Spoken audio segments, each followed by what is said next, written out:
Plane was the most produced airplane in all of World War II. The Airplane company that before it built this plane had never built a multi-engine airplane, had never built a bomber. And it shows you how good those folks at North American were. Jim Mongaluso, meet your wife at Hangar 101 where you left her. Mrs. Mongaluso apparently has a pin in her hip and can't walk real well. Jim Mongaluso, meet your wife at Hangar 101 where you originally came into the grounds. I was going to do something here. If you want to continue with what you have, feel free.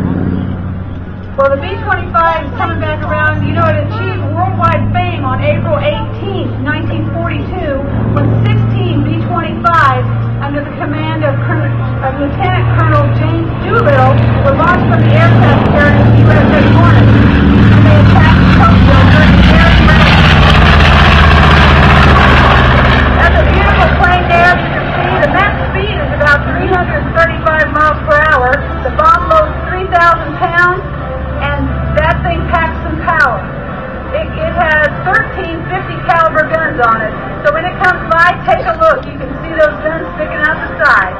To give you a little bit about the background and development of the airplane, after the Japanese attack at Pearl Harbor on December 7th of 41, the Japanese rapidly continued their conquest of the Western Pacific. American and British bases were overrun throughout the area. There was only bad news coming out of the Pacific War as we saw defeat after defeat.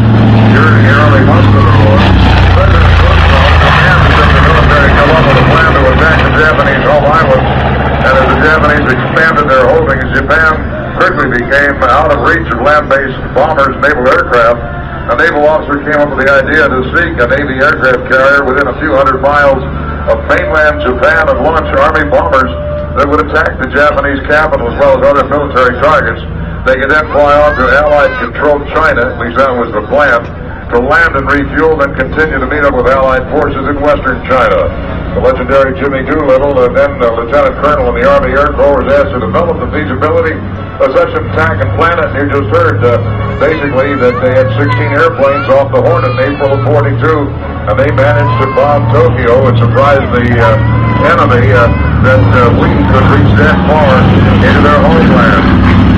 Most of the 16 B-25s, each with a 5-man crew, attacked the Tokyo area, a few hitting Nagoya,